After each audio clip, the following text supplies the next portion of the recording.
বাজার চিন্তা ভাবনা করে কবরে রওনা করো। বাজার আমার দাদাদার রহমাতুল্লাহ আলাই যাদের জীবনটা মাওলার রাস্তায় কাটাইয়া দিছিল, বাজান ইন্তেকালের আগে আগে চৌকির উপরে বৈশা পাশে কবরস্থান তাকাইয়া তাকাইয়া পোলাফানের মতো আউ আউ করিয়া চিল্লায়, আর দুই চোখ দিয়া বাইয়া বাইয়া টল টল করিয়া পানি ভরে, আর মালিকের দিকে ফিরা করুণ সুরে ডাক দেয় আর বলে, ও আমার মালিক, তুমি যদি আমাকে মাপ নাই করো, মালিক ওই অন্ধকার কবরে আমি একা কেমনে থাকব?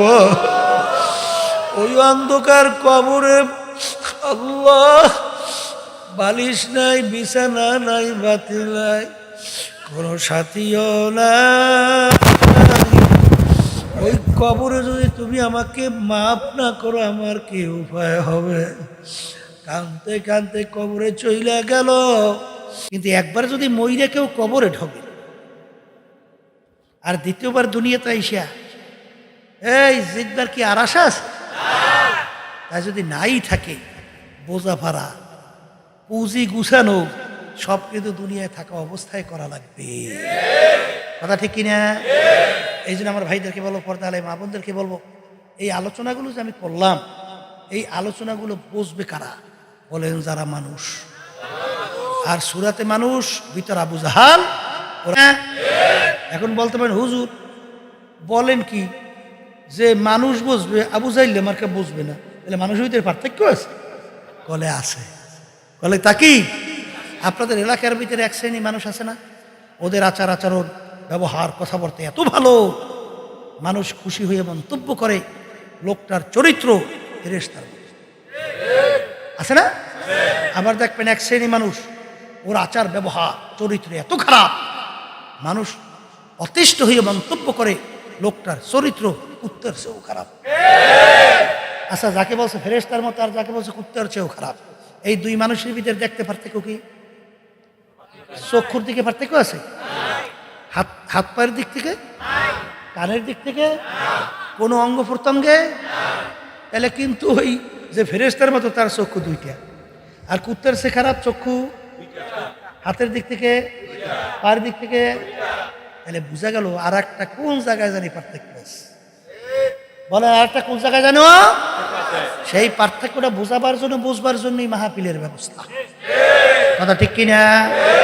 আল্লাহ রাসূল সাল্লাল্লাহু আলাইহি ওয়াসাল্লাম পার্থক্যের কথা বলেন, আলা ইন্না ফিল জাসাদি মুদগাম ইযা সালুহা সালুহাল জাসাদু কুল্লুহু ওয়া ইযা ফাসাদাত ফাসাদাল জাসাদু কুল্লুহু আলা ওয়া হিয়াল কলব। আল্লাহ রাসূল সাল্লাল্লাহু আলাইহি ওয়াসাল্লাম বলেন, এ আমার উম্মতেরা, প্রত্যেকটা মানুষের মধ্যে আল্লাহ রাব্বুল আলামিন একটা স্পেশাল গোশতের টুকরা দান করছে।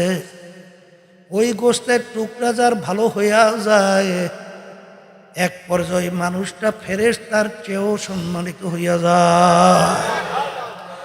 আর ওই গোশতের টুকরা খারাপ হইতে হইতে এক পর্যায়ে এমন পর্যায়ে মানুষ পৌঁছে যায়, ওই মানুষটা কুত্তা শিয়াল শুয়ারের চেয়েও খারাপ হইয়া যায়।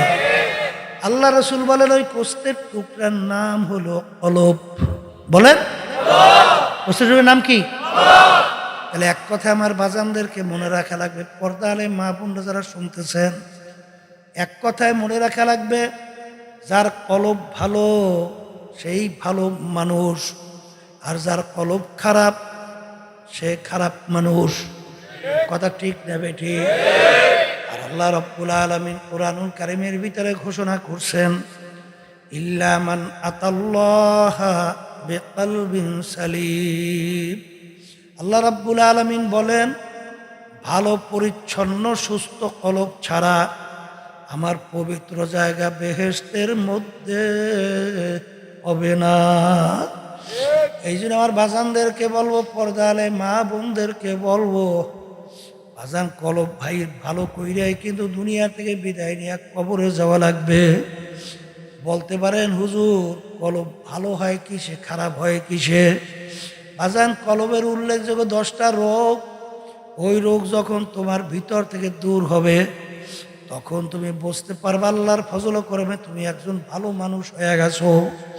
এর ভিতরে 1 নম্বর রোগের নাম হলো তাকাব্বুরি। তাকাব্বুরি কাকে বলে? আমি ভালো, আমি বড়, আমি অমুকের চেয়ে ভালো, আমি অমুকের চেয়ে বড়, আমি অমুকের চেয়ে বড় পীর, আমি অমুকের চেয়ে বড় মুফতি, আমি অমুকের চেয়ে বড় ধনী, আমি অমুকের চেয়ে বড় শিক্ষিত, আমি অমুকের চেয়ে বড় জ্ঞানী, বড় বংশের লোক, অমুক তমুক সমুক। এ আল্লাহর বান্দারা, পর্দা আলে মা বোনেরা, আল্লাহ রাসূল সাল্লাল্লাহু আলাইহি ওয়াসাল্লাম বলেন, যার ভিতরে যাররা পরিমাণ তাকাব্বুরি থাকবে, আমি আল্লাহ রসুল বলেন সে বেহেশতের ঘেরানো পাবে না। এ কবরের যাত্রীরা, আমি ভালো, আমি বড়, এইটা বলার শক্তি কিন্তু দুনিয়ার কোনো মানুষের নাই। কারণ বাজান তোমার তো আমার জানা নাই। কারণ আল্লাহ রসুল সাল্লাল্লাহু আলাইহি ওয়াসাল্লাম বলেন, কুল্লুকুম খাত্তাউন, তোমরা সবাই গুনাহগার। গুনাহগার ছাড়া কোনো মানুষ কিন্তু নাই। বাজান তোমার আমার গুনাহ যে মাফ হয়ে গেছে এরকম কোনো সার্টিফিকেট কিন্তু আমিও পাই নাই, তুমিও পাও নাই। বাজান আমার মালিক যদি একটা গুনার কারণে তোমার আমার হাতের ভিতরে জাহান্নামের শিকল লাগাইয়া ফেলায়, তখন তোমার আমার কি উপায় হবে? এই জন্য আল্লামা জিলি রহমাতুল্লাহ আলাই বলেন, কবরে যাইয়া মাপ পাওয়ার আগ পর্যন্ত নিজেকে নিজে একটা শুয়ারের চেয়ে ভালো মনে করা যায় না। এক কবরের যাত্রীরা, উঁচা জমিনে কোনোদিন পানি জমা হয় না। উঁচা জমিন থেকে গড়াইয়া গড়াইয়া পানি ঠালা জমিনের ভিতরে জমা হইয়া যায়। এ কবরের যাত্রীরা, হাদিসে কুদসির ভিতরে আল্লাহ রাব্বুল আলামিন বলেন, আনা ইনদাম কাসরাতিল কুলুব, আমার মালিক বলেন আমি ভাঙ্গা দিলের কাছে থাকি। যেই বান্দা বান্দির দিলটা তাকাব্বুরিতে ভইরা আছে, আমার মালিকের রহমতের নজর ওর দিকে কোনোদিন যাবে না। আর যার দিলটাকে নিজেকে নিজে গুনাহগার অপরাধী মনে কইরা নিজেকে নিজে ছোট মনে করবে, আল্লাহর রহমত দৌড়াইয়া যায়, তাকে আমার মালিকের কুদরতি কোলের ভিতরে জায়গা না দিয়া পারবে না। এই জন্য আর ভাইদেরকে বলবো, পর্দা আলেম মা বোনদেরকে বলবো, বাজান সাহাবায়ে কেরামদের ইতিহাস পড়িয়া দেখেন, আল্লাহর ওলিদের ইতিহাস পড়িয়া দেখো, নিজেকে নিজে তারা কত ছোট মনে করত। ওমর ফারুক রাদিয়াল্লাহু তাআলা আনহু অর্ধেক দুনিয়ার রাজত্ব করছিলেন, বাংলাদেশের মতো প্রায় 200 দেশের রাজা। তার ইতিহাস পড়লে দেখবেন তিনি অনেক সময় রাস্তা দিয়ে হাঁটত, হেজা কুটার নাড়া পাইয়া উঠাইয়া হাতের ভিতরে নিয়া আফসুস করে 2 চোখের পানি ফালায় আর কান্দে আর বলো, ফেজা কুটা নারা তুই আমার চেয়ে অনেক ভালো। তোর হিসাব নাই, তোর কোনো নিকাশ নাই, তোর কোনো জাহান্নামও নাই, তোর কোনো বেহেশতও নাই, কিন্তু আমি ওমর মানুষ। কিয়ামতের ময়দানে আমার মালিকের সামনে দাঁড়াইয়া দাঁড়াইয়া হিসাব দেওয়া লাগবে। ও ফেজা কুটার দ্বারা তুই আমার চেয়ে অনেক ভালো। আল্লাহর বান্দারা, এ পর্দার আড়ালের মা বোনেরা, আজান আমাদের এই তরিকার মুরব্বী রশিদ আহমদ গাঙ্গী রহমাতুল্লাহ আলাইহি, যার উপাধি ছিলেন কুতুবুল আলম, 1 লক্ষর মতো শুধু তার হাদিস মুখস্থ হয়েছিল। বাজান শাইখুল হাদিস ছিলেন, তার উপাধি ছিল জামানার আবু হানিফা।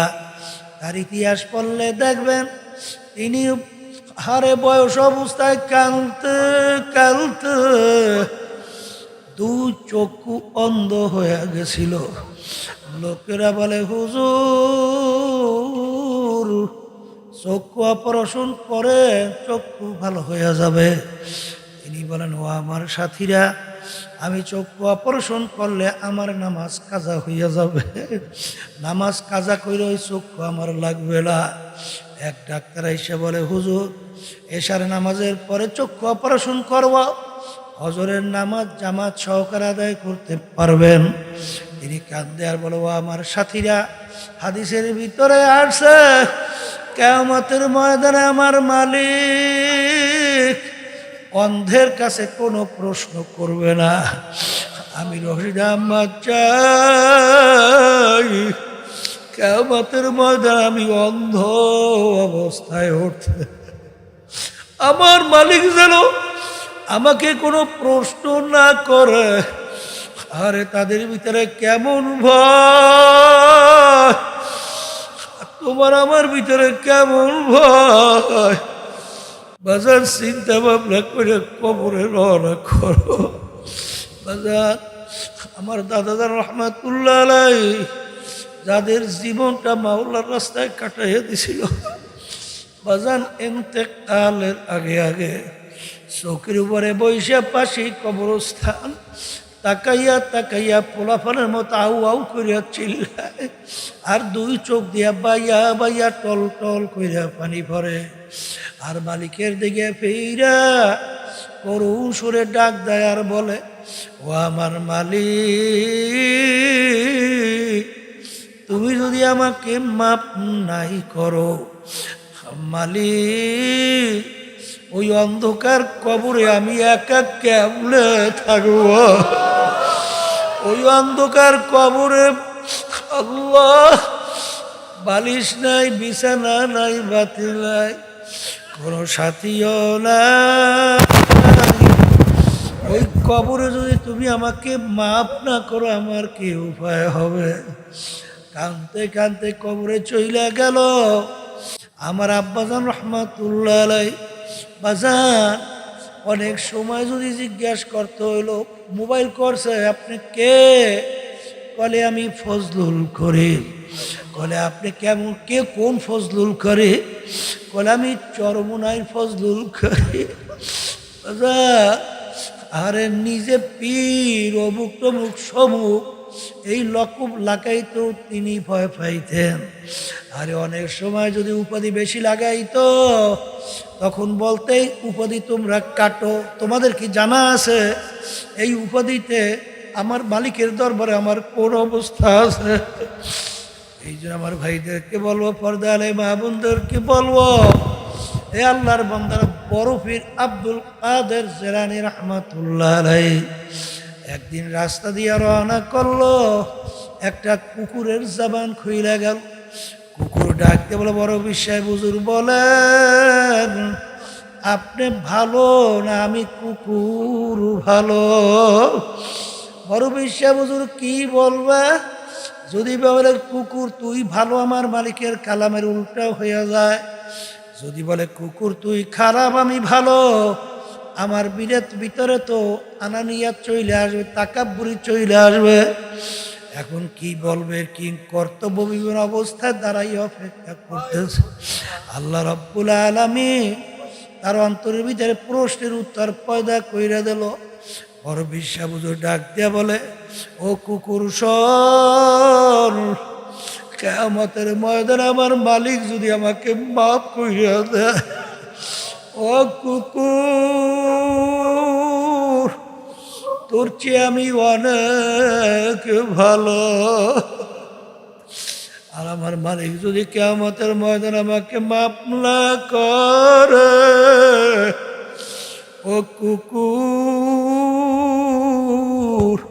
তুই আমার চেয়ে অনেক ভালো। এই যে আমার ভাইদেরকে বলবো, পর্দালে মা বোনদেরকে বলবো, বাজান কোন দুনিয়ার পিছনে পড়ছ, কোন সম্পদের পিছনে পড়ছ, বাজান কোন ক্ষমতার পিছনে পড়ছ, কোন দলের নেতা নেত্রীর পিছনে পড়ছ, আমি বাজানদেরকে শোনায় রাইখা যাই, পর্দালে মা বোনদেরকে শোনায় রাইখা যাই। বাবা মানবেন কি না জানি না, যারা নাকি বিভিন্ন দুনিয়ামুখী বিভিন্ন দলের নেতা নেত্রীর পিছনে পড়ছেন, আমি সেই বাজানদেরকে, পর্দালে মা বোনদেরকে বলবো, আমার মালিক ওই সত্য কোরআনুল কারীমের ভিতরে ঘোষণা করছেন, ইয়াউমা নাদউ কুল্লা উনাসিন বিইমামিহিম, আমার মালিক কিয়ামতের ময়দানে প্রত্যেকটা মানুষকে তার দলের নেতা নেত্রীর সঙ্গে ডাকবে। তাই কি আমার মালিক বলবেন, তোর দলের নেতা নেত্রী যেদিকে যায় তাদের পিছনে পিছনে সেদিকে চইলা যা। এক কথায় তোমার নেতা নেত্রী যেখানে জায়গা, আমার মালিক বলতেছেন তোরও সেইখানে জায়গা। এই আল্লাহর বান্দারা, পর্দার আড়ালের মা বোনেরা, আল্লাহ রাসূল সাল্লাল্লাহু আলাইহি ওয়াসাল্লাম বলেন, মান তাশাব্বাহা বিকওমিন ফাহুয়া মিনহুম, দুনিয়ার ভিতরে তুমি যেই দলভুক্ত হইয়া চলবা, যেই দলের নেতা নেত্রীকে নেতা নেত্রী মানবা, আল্লাহ রাসূল সাল্লাল্লাহু আলাইহি ওয়াসাল্লাম বলেন, কিয়ামতের ময়দানে তুমি ওই দলভুক্ত হইয়া উঠবা এবং ওই দলের নেতা নেত্রীর সঙ্গে তোমার হাসর হইয়া যাবে। এই জন্য আমার ভাইদেরকে বলবো, পর্দালে মা বোনদেরকে বলবো, আমাকে পিটান দিলে আমি ব্যথা পাই বাজান, আমি খাইলে আমার পেট ভরে বাজান, অসুখ হইলে কষ্ট আমি ভোগ করি, আমার পেটের ভিতরে ব্যথা করলে আমি ব্যথা অনুভব করি, কিন্তু বাজান ভালো কইরা মনকে বুঝাও, আমার কবরে তো কোনো নেতা নেত্রী কেউ যাবে না, আমার কবরে তো আমার সম্পদ টাকা পয়সা ক্ষমতা কিছুই যাবে না, আমার কবরে আমার একাই যাওয়া লাগবে। আর ওই কবরে আল্লাহু আকবার নাফরমান যাওয়ার পরে তখন ডান দিকে তাকাইয়া দেখবে মাটি, বামে তাকাইয়া দেখে মাটি, নিচে মাটির বিছানা, উপরেতে চাপা মাটি, ভাইগা যাইতে পারবা না। এখন নাফরমান দিক বিদিক হারাইয়া আমার মালিককে ডাকবে, আল্লাহ আল্লাহ আল্লাহ। আমার মালিক ডাক দিয়ে বলে, ওরে নেমো খারাম, দুনিয়ার ভিতরে স্বাধীনতা পাইয়া ধরাকে সরা জ্ঞান মনে করো নাই, আরে দুনিয়ার ভিতরে যেরকম তুই আমাকে ভুইলা গেছিলি, এইভাবে আমি তোকে ভুইলা গেলাম, তুই শত শত বছর আমাকে ডাকবি, একবারও আর তোর ডাকে আমি সাড়া দিব না। আমার মালিক ডাক দেওয়ার কবরের মাটি, নাফরমান দুনিয়ায় থাকা অবস্থায় স্বাধীনতার মধ্যে আমার সমস্ত নেয়ামত ভোগ করিয়া দুনিয়ায় বাইচা ছিল, চক্ষু দিয়া দেখছে নেয়ামত আমি দিছিলাম, জবান দিয়া কথা বলছে শক্তি আমি দিছিলাম, নেয়ামত ভোগ করছে নেয়ামত আমি দিছিলাম, সমস্ত আমার নেয়ামত ভোগ করলো। আরে দুনিয়ায় যেরকম ভুইলা গেছিল আমি ওদের কিরকম ভুইলা গেলাম। ও কবরের মাটি, দুই পাশ থেকে এমন ভাবে চাপ মারো, এক পাজরে হাড্ডি নিয়ে অন্য পাজরে মিশাইয়া দাও। এ আল্লাহর বান্দারা, পর্দালে মা বোনেরা, আমার কথা না আল্লাহ রসুল সাল্লাল্লাহু আলাইহি ওয়াসাল্লাম বলেন, আল কবরু রাউযাতুম মিন রিয়াজিল জান্নাহ আও হুফরাতুম মিন হুফারিন নার। এ আমার উম্মতেরা, এই যে কবর দেখো, এই কবর কিন্তু আসল কবর না, কোন আল্লাহর বান্দাবান্দির কবর একটা বেহেশতের বাগান হইয়া যাবে। আল্লাহ আপনি আমার জন্য, আমাদের সবার জন্য কবর ফিরিয়ে নেন। আল্লাহ রসুল বলেন, ও আমার উম্মতেরা, কোন নাফরমানের কবরের ভিতরে জাহান্নামের আগুন এসে পইরা যাবে। নাফরমানকে কিয়ামত পর্যন্ত জাহান্নামের আগুন উল্টাইয়া পুল্টাইয়া পড়তে থাকবে। বাজানার দ্বিতীয়বার দুনিয়াতে আইসা আপিল কইরা জিতবার কিন্তু আর আশা নাই। এই জন্য আমার ভাইদেরকে বলবো, পর্দারে মা বোনদেরকে বলবো, বাজান মাহফিলে যখন মালিক নিয়ে আসেন, আমার মালিক বড় দয়ার মাওলা, আমার মাওলা বড় মায়ার মাওলা।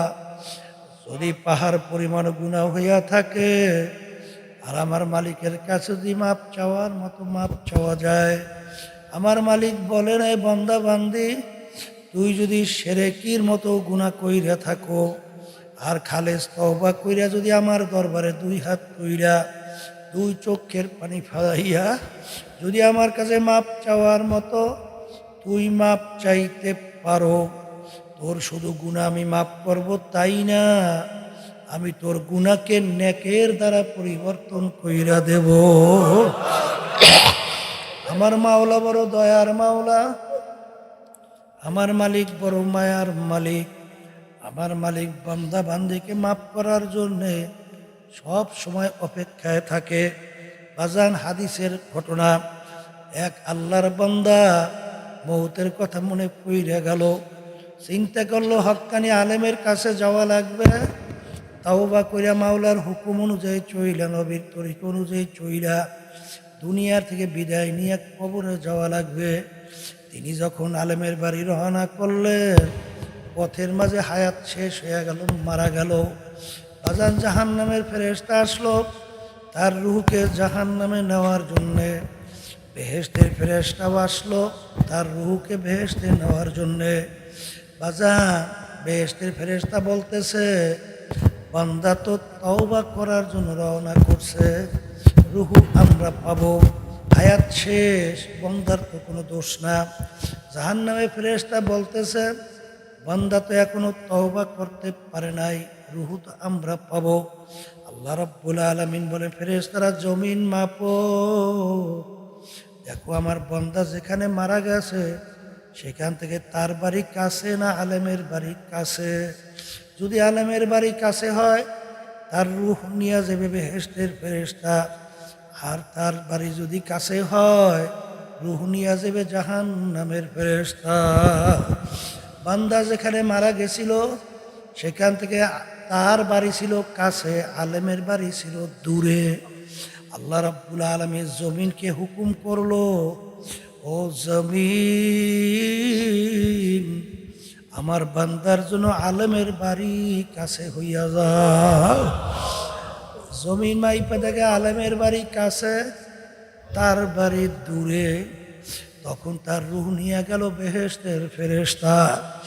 এই জন্য আমার ভাইদেরকে বলবো, পর্দালে মা বোনদেরকে বলবো, বাজান কলবকে ভালো করার জন্যে আমার মালিক তোমাকে আমাকে হুকুম করছে, সাদিকিন বান্দাদের সঙ্গী হও। আল্লাহ রসুল বলেন, বেশি বেশি আমার মালিকের জিকির করো, কোরআনুল কারীম বেশি বেশি তেলাওয়াত করো, আর মৌতের মুরাকাবা বেশি বেশি পরিমাণে করো, তাইলে তোমাদের কলবের রোগ দূর হইতে থাকবে। বাজান একটু পরীক্ষা কইরা দেখে, যারা সাদিকিন বান্দাদের সঙ্গে সম্পর্ক রাখে তাদের আমলের দিকে তাকাইয়া দেখো, আর যারা হক্কানি আলেমদের সঙ্গে সম্পর্ক রাখো না তাদের আমলের দিকে তাকাইয়া দেখো, দিন আর রাত পার্থক্য। যাদের হক্কানি আলেমদের সঙ্গে সম্পর্ক নাই দেখবেন তাদের চোখের ভিতরেও পানি নাই, তাদের চক্ষু হলো শুকনা চক্ষু। আর যারা আলেমদের সঙ্গে হক্কানি আলেমদের সঙ্গে সম্পর্ক রাখে দেখবে তাদের চক্ষু ভিজা চক্ষু। আর আমার বাজানদেরকে বলবো, বাজান চোখের পানি ছাড়া জাহান্নামের আগুন কিন্তু ঠান্ডা হবে না। এই জন্য আমার ভাইদেরকে বলবো, পর্দালে মা বোনদেরকে বলবো, আমার মালিক যখন মাহফিলে নিয়ে আসছেন, বাজান খালেস তওবা করে। বাজান কার কখন কোন সময় আমার মালিক ডাক দেবেন এটা কিন্তু আমারও জানা নাই, তোমারও জানা নাই। এই জন্য আমার ভাইদেরকে বলবো, পর্দালে মা বোনদেরকে বলবো, আমার মালিকের কাছে দেলটাকে ভাইঙ্গা গুনার কথা মনে কইরা দুই চোখের পানি পালাইয়া মালিকের দরবারে কান্দো আর মাপ চাও। আল্লাহুম্মা আমিন। এ ঘরের মেয়ে লোকেরা হাত উঠাও, গুনার কথা মনে করো, দুই চোখের পানি পালাও।